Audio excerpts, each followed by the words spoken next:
Everybody's hyped to buy their first rental property. They imagine passive income, money just being deposited in your account, tenants covering their mortgage while they sip margaritas. But here's the truth. Owning rentals isn't a walk in the park. It's a business. And if you don't account for the hidden costs, you'll be drowning in surprise expenses. Let's break it all down. Here is what most rookie landlords forget to budget for. You run the numbers. Mortgage, $1,200. Rent, $1,800. Profit, $600 a month, right? Wrong. That spreadsheet fantasy forgets. Repairs, CapEx, vacancies, turnover costs, property management, taxes and insurance increases, and time and paying you for your time. If you're not factoring these in, you're not cash flowing. You're just cruising toward a financial wake-up call. Here is the silent killer, capital expenditures. You'll hear people say, "We only had to fix the AC once last year." Cool. But did you account for the fact that your roof, HVAC, water heater, and foundation all have lifespans? Capital expenditures, or CapEx, is what kills amateur landlords. This isn't about if it breaks, it's about when. CapEx is not a surprise. It's a time bomb, already ticking. You need to be setting aside $100 to $250 per unit per month. Depending on age, size, and condition, this is the line item most people skip, and it's the one that buries them. Next, vacancy hurts more than you think.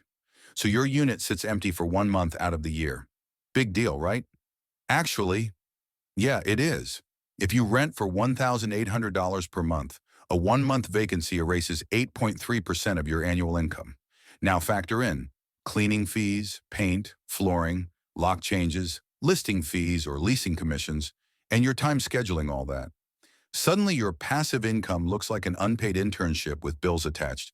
Here's another, property management fees, even if you do it yourself.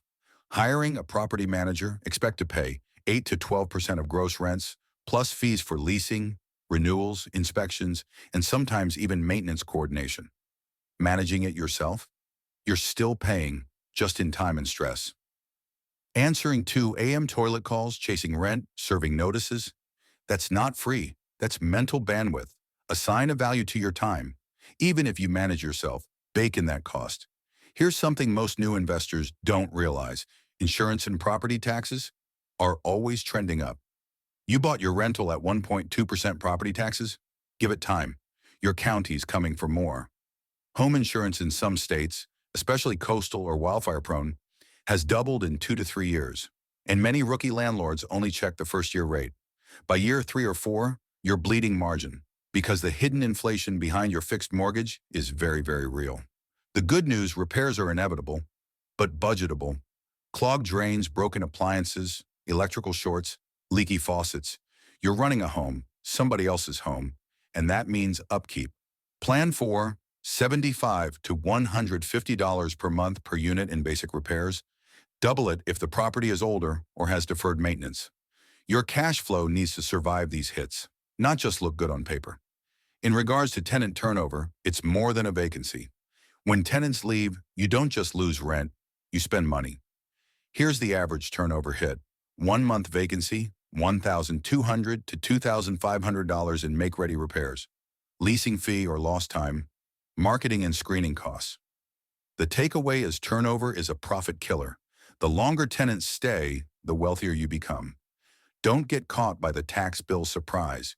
You thought your property tax was locked in. Guess again. Counties reassess every few years, sometimes right after you buy. That cheap property you picked up for $250,000, if it was assessed at $180,000 before, your new tax bill just caught up. And in states like Texas or Florida, tax hikes happen fast and hard. Always project taxes based on future value, not current assessment. In regards to utilities, lawn care, snow removal, they add up. Some landlords include water or trash in the rent. Some cover lawn mowing or snow removal. Every one of those small things chips away at your margin. Even if it's $60 here, $120 there, it adds up over a year. Write these into your budget before you buy. Your legal costs, evictions, notices, and court. Even if you screen well, things can go south. Evictions aren't just unpleasant, they're expensive. Costs can include filing fees, attorney fees, lost rent, and property damage.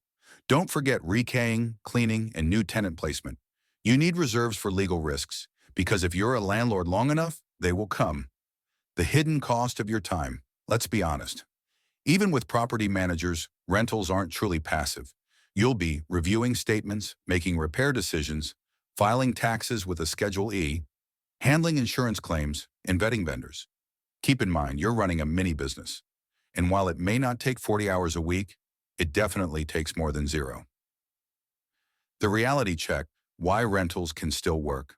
So after all that doom and gloom, you might ask, why would anyone own rental property? Here's why. Because even with all the hidden costs, a smartly bought property with proper reserves, quality tenants, and long-term vision still builds equity, pays down debt, provides monthly income, offers tax advantages, hedges inflation, and builds generational wealth, but only if you play the long game, only if you respect the business, only if you understand the real costs. To sum it up, you're not buying a rental. You're buying a responsibility. Rental properties are a powerful wealth tool, but only when you stop treating them like a lottery ticket. They require math, patience, management, and risk tolerance. Respect the game, and the game will reward you. But walk in blind to the hidden costs, and the game will humble you. Now go run the numbers again, and this time include everything.